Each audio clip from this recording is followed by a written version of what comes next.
تعالیٰ قرآن کریم کے اندر ارشاد فرماتا ہے، یا ایھا الانسان ما غرک بربک الکریم، یا ایھا الانسان ما غرک بربک الکریم، یا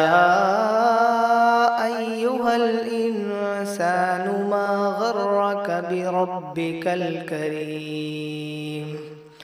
کہ انسان تجھے کس چیز نے غافل کر دیا، تجھے اللہ سے کس چیز نے دور کر دیا؟ وہ اللہ کہ جس نے تجھے اتنی قیمتی چیزیں عطا کی، کان دیے، ناک دی، سب سے مہنگی چیز آنکھیں دیں اللہ نے آپ کو، دل دیا، اتنی مہنگی چیز، لیکن اس کے باوجود اللہ آپ پر کوئی احسان نہیں جتاتا کہ ہم نے تمہیں اتنی ساری چیزیں دیں، لیکن ان سب چیز ملنے کے باوجود ہم اللہ سے اتنا دور ہیں، اسی بنانے والے سے دور ہیں جس نے ان سب چیزوں کو بنایا۔ اور عام تقاضا یہ ہے ہمارا کہ اگر دنیا میں ہمارا کوئی رشتہ دار یا ہمارے دوست احباب اگر ہمیں 1,00,000 روپے بھی دے دیں تو ہم تو ان سے ایسا کہتے ہیں کہ ہم بھائی آپ کا احسان نہیں چکا سکتے، آپ نے اتنا بڑا ہم پر احسان کیا۔ لیکن وہ اللہ جس نے کروڑوں لاکھوں اربوں روپے کی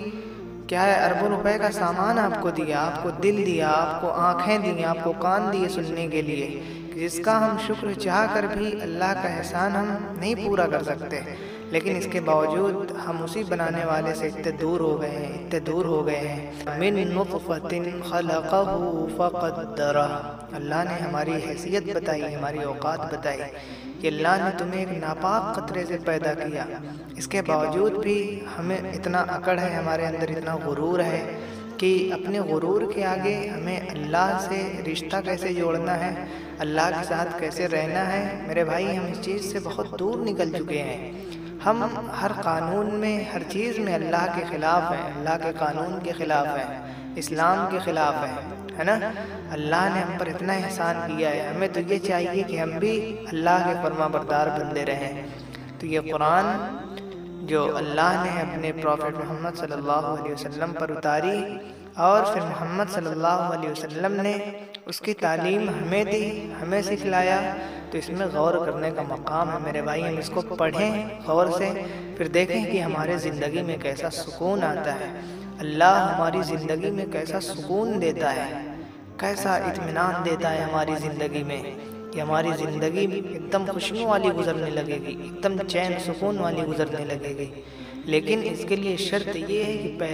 پہلے ہم اپنا معاملہ اللہ سے جوڑیں، اپنی تمام مشکلات اللہ کے سپرد کر دیں اور اللہ ہی پر بھروسہ رکھیں۔